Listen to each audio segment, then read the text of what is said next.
When I moved into this quiet suburban neighborhood, I had no idea what I was getting into. The house was perfect, secluded enough to offer some privacy, but still close enough to town for convenience. I loved the idea of having a backyard where I could just relax after a long workday. So, naturally, I decided to build a pool. It wasn't some fancy resort pool, just something modest and practical.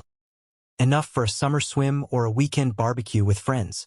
I was doing pretty well for myself, and a pool felt like the perfect way to make the most of the property. It was an easy decision. I had a few contractors come out, and within a few months, I had a pool that was everything I had hoped for. The neighbors were friendly enough, and no one seemed to mind.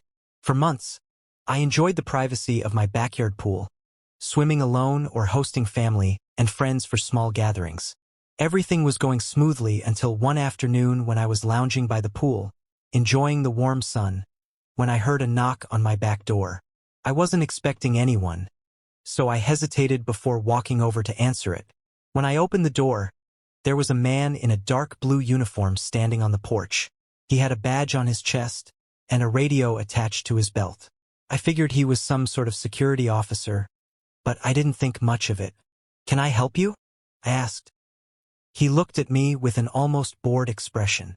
"You're in violation of HOA rules," he said flatly. "HOA rules?" I asked, a little confused. I hadn't signed anything with an HOA when I bought the house, nor had anyone mentioned anything about an HOA. "The pool you have here," he continued, "isn't up to community standards. It's not registered, and it doesn't meet the required safety regulations." My confusion quickly turned to frustration. I'd built this pool without any issues or restrictions, and now some random guy was telling me I had broken rules I didn't even know existed? "What are you talking about?" I asked, trying to keep my voice steady. "I never signed any HOA papers. I don't even know what you're talking about." He just stared at me for a moment before repeating, "The pool's not registered. It doesn't meet the safety guidelines. I'm with the HOA cops, if you will, and you have 30 days to fix it. Otherwise, you'll face fines or legal action." "Legal action?" Couldn't help but scoff. "What do you mean? Are you a cop or something?" "No," he said, glancing down at his badge. "I'm not a cop, but I represent the HOA, and I have every right to fine you, or even take further action if you don't comply." This was all starting to feel absurd. My backyard was private property. I wasn't part of any HOA, at least not that I knew of. So, I did what anyone would do in my position. I slammed the door in his face. But that was just the beginning. The following days were a blur of frustration. After I'd shut the door on the so-called HOA cop, I figured that would be the end of it. Maybe it was some sort of misunderstanding or a scam, but that was far from the case. The next morning, I woke up to an official-looking letter sitting on my doorstep. It was from the HOA, confirming everything the guy had said. The letter was curt, demanding that I register my pool with the HOA within 30 days or face a hefty fine. There was also a list of the specific safety standards the pool had to meet, things like adding a fence with specific height requirements, ensuring proper insurance coverage, and submitting to regular inspections. I stared at the paper in disbelief. There was no way I could have missed something this important when I bought the house. I called the real estate agent who sold me the place, hoping she could clear things up. She was just as confused as I was. "Well, I can't say for sure, but sometimes HOAs can be tricky," she said. "Some neighborhoods have them, but they don't always make it clear up front. You might want to look into it yourself." That left me on my own. I started digging into the property details, pulling up the deed and all the documents I'd signed when I bought the house. Sure enough, buried deep in the fine print was a mention of the HOA. It wasn't even something I'd noticed before. In fact, the HOA wasn't something I had consciously agreed to. As I dug deeper, I discovered the HOA had a lot more control over the neighborhood than I had realized. The rules weren't just about pools, they controlled how you could paint your house, the landscaping, even the kinds of vehicles you could park in your driveway. I'd been living here for months without realizing I was bound to all these regulations. The more I read, the more I felt trapped. I wasn't just dealing with a minor nuisance. I was facing an organization with real power to impose fines and even sue if I didn't comply. I wasn't about to back down that easily, though. I needed to know just how far the HOA's authority reached and how much they could really enforce. I decided to go to the next HOA meeting, hoping I could get some straight answers. Maybe if I could explain my side, they'd see that I had no idea about these rules and give me some time to figure things out. I hoped that maybe they'd be more understanding face to face. At the meeting, I quickly realized the HOA wasn't going to be as lenient as I had hoped. The board members were firm and unapologetic, and they insisted the rules were in place for the safety of the community, particularly concerning pool safety. When I mentioned that I hadn't been properly informed about the regulations, one of the board members just shrugged. "Sorry, but these are the rules," she said. "We're here to protect everyone's property values. The pool issue is a serious liability concern. You'll need to bring it up to code within 30 days. If you don't, we'll be forced to take further action." I tried to reason with them, but it was no use. The meeting ended with more threats of fines and legal action. As I walked out, one of the security guards, another HOA cop, handed me yet another notice about the pool. It included even more fines, ranging from a few $100s to several thousand, if I didn't get my pool inspected and up to code. "Remember," he added with a cold smile, "we have the authority to escalate this. If you don't comply, we'll have no choice but to proceed with legal action. And that could include arrest." I froze, feeling the weight of the situation press down on me. Arrest? What was I even being arrested for? My head was spinning. The weeks that followed were a blur of emails, phone calls, and legal consultations. Every time I thought I had a handle on the situation, it would escalate. I had no idea what I was dealing with, and it became clear that the HOA wasn't about to back down. After that chilling warning about arrest, I couldn't stop thinking about it. Arrest? For what? I hadn't done anything criminal, but it was clear from the way they spoke that they meant business, and they were willing to go as far as it took to enforce their rules. Couldn't let it go. This wasn't just about a pool. It was about my right to live in my home without constant interference from an organization I never agreed to join.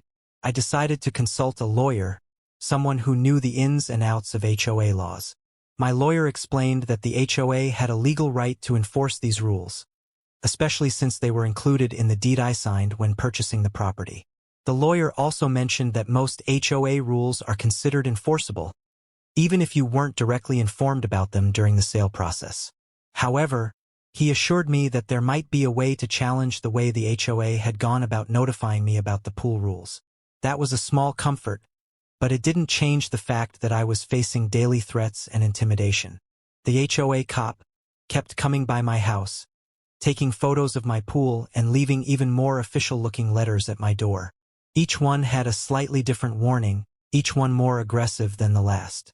One afternoon, I was outside when I saw a new HOA cop patrol car parked at the end of my driveway. This time, it wasn't just a guy in a uniform. There were two of them, and they were taking pictures of my property. I approached them, trying to stay calm. "Why are you taking pictures of my house?" I asked, trying to keep my voice steady. One of them, a tall guy with a serious expression, looked up and didn't even flinch. "We're documenting non-compliance," he said. "We'll be reporting this back to the HOA. You're still in violation of the rules." "I've been trying to work this out," I said, feeling my patience slip. "But you can't just keep showing up here like this." He stared at me for a moment before speaking again. "We're just doing our job. If you don't bring your pool up to code, there will be more consequences." I turned and walked back to my house, trying to shake off the anger building up inside me. The next letter came a few days later. This one, however, was different. It wasn't just a warning. It was a formal legal notice threatening to escalate the matter to court, demanding I either pay fines or face the consequences of not complying. The language in the letter was ominous. Failure to comply within 10 days will result in further legal action. This may include enforcement measures up to and including physical removal of the pool or further punitive actions. Non-compliance may result in criminal charges for defiance of legal orders. I couldn't believe what I was reading. This wasn't just about the pool anymore. It was about control.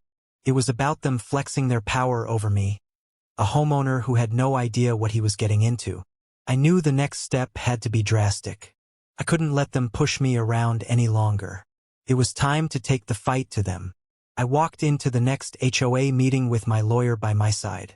The board members looked at us, their expressions blank. When it was my turn to speak, I started with one simple question. What gives you the right to bully me into complying with these rules when I wasn't even properly informed about them? But before I could go any further, the board president cut me off. We've made it clear what the rules are.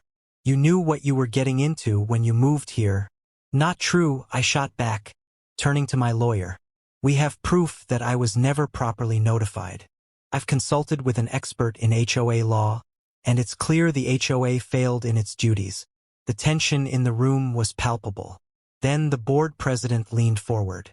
If you keep pushing this, we'll have no choice but to escalate things. The next few days were a whirlwind.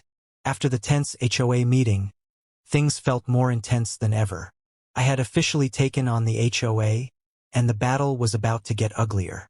They had made it clear they were willing to escalate, and I was prepared to do the same. I wasn't just going to roll over. I had to fight for what was right. My home, my privacy, and my peace of mind. My lawyer and I filed a formal complaint, challenging the HOA's actions.